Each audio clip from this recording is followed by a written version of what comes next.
I start by putting all my images on my external hard drive. This is a SanDisk 2 terabyte. It's about $100, maybe a little more.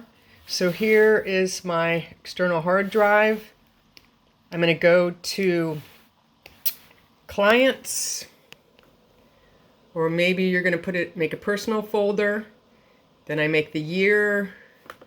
Okay, so I've already copied and pasted all my raw files of this client on here, starting with the date, last name first. Now I'm going to drag that folder to Lightroom.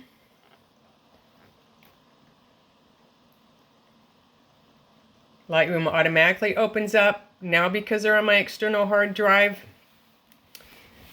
I'm not slowing down my computer. Now the important thing on Lightroom is you want to select copy. Not move, because it would take them off of your external hard drive, and not add, because it would double them. Okay, duplicating them and taking up, it'll add it to your hard drive on your computer, adding those files to your computer and slowing it down, as well as having them in Lightroom. So we're going to be able to back these up in Lightroom. So copy, we want copy. Now it automatically checks them all, right? So I check import. Okay, it's loading all the photos here. And now after it finishes loading, I'm going to make a collection which will back them up to Lightroom as long as I have my external hard drive connected. So over here you see collections, right? I'm going to open the window. Well, the window is open with this triangle. See, and all my folders were under there. Okay.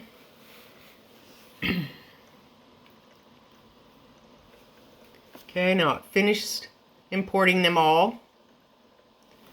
Okay, so now I'm going to highlight them all. Just one is highlighted, so there's a couple different ways to do this. I could go to Edit, Select All. Okay, now they're all gray, right? I do this first before I start going through the photos. I go to Collections and hit plus, Create Collection, and I'm going to give it a name, the same name I had on my hard drive, which was, excuse me if I'm kind of crooked here, the date I took the pictures for the client and the client last name. Okay. Include selected photos. That's all you have to do with the default. Click create. So now it created it and it put them all here under Ruggiero. Okay. So anytime I want to work on these raw files again, I just make sure that my external hard drive is connected and I'll be able to access those. Now I don't want to have them all selected. I'm going to select none. And I'm going to go to one of these. And I'm going to go to the develop mode.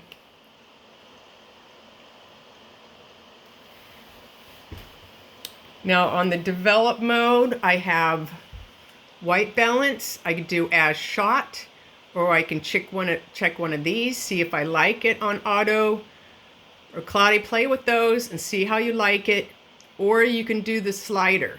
Okay, so right now I shot them at a color temperature of 4750. The cell phone is more contrasty, light, and not as warm as the computer, so it's not accurate, but I can turn up the yellow. See, I can make it yellower by sliding to the right, warmer, or cooler sliding to the left. Right now I'm going to go with as shot because in the studio I already figured out what white balance I liked. Now, if this was a landscape photo, I would use this auto setting. Click auto and it changes everything for me. Usually everything being these settings here, everything is usually a little too light, so I will always have to darken down the exposure a little bit. And with the landscape image, that's usually adequate, whatever it chooses. Or if the lights are too light, I can slide down the highlights. Or if the shadows are too dark, I can lighten the shadows. But I'm going to go down to reset right now and clear all those and put those all back at 0. Because I know in the camera room, I like to go -10 contrast and +5 blacks. Now the blacks are kind of confusing because even though it's plus, it made them less black. Now I go down here to the vignette under highlight priority, and I slide that all the way this way, and all the top two ones all the way down. What I'm looking for is the amount of circle I want around the edge. So first I select the circle, how big I want it, and then the top lightens, reduces the amount of strength of it. So I like everything vignetted in the studio. Again, my cell phone is looking a little light and a little contrasty. That's closer to what it looks like. I like that, okay, that much on this particular picture. Now I'm going to go back to library mode and say I want to do all of these pictures the same way. Okay, excuse me just a sec. I can go to select them all.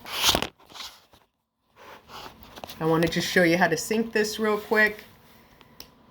Okay, so I've selected all three of those pictures. I go back to the develop mode to find the sync setting. See, down here, hit sync. And then this window pops up. These are all of the settings we went through: exposure, highlight, shadows. Anything else I applied an effect to will be applied to all the other photos if I do check all. And if I used like vignette, if I check it here, it's going to be applied to all the pictures I selected. But any of these other things like saturation, if I didn't change it, it's not going to change it. It's just best to have select all. So if you did change it, it will accompany it. And I hit synchronize. And then up here, the bar went across the top and showed that it was synced. So now I can go back to my library mode and I can see that it applied that setting to all the pictures. Okay, now the only last thing is to export these. So I'm going to go to File. I'm going to just export this one picture for now. I'm going to do this one here, the one we chose. I'm going to go to File, Export. And up here it tells me where it's going to export it. So I'm going to choose here. And I'm going to go to the hard drive and find my folder where the pictures were.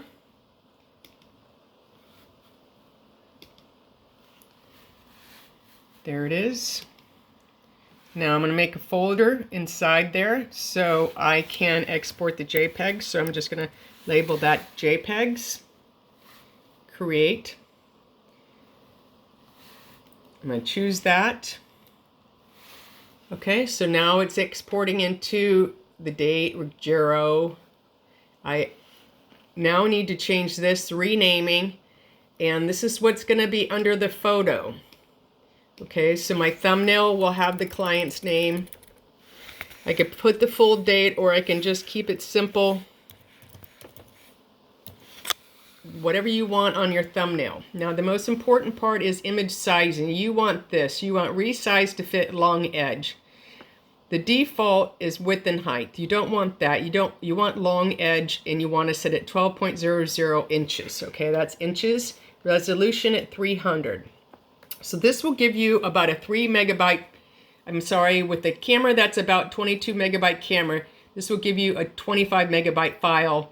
Every camera will be different. I don't need to use any of these other settings right now. I don't use output sharpening. And I'm going to export. Export. It's exporting that one file. So now I can go back to my client file. Look for the folder I made that's called JPEG. And there it is. Okay. It's a JPEG, and it put the extension I wanted under the photo. So that thumbnail is called, I'll go to icon view. It's the name, it's the last name and the name. Now if I right click onto that and I get info, it shows me, okay, it was a 4 megabyte file. And that is large enough to make like a 30-inch portrait. You don't need them to be bigger.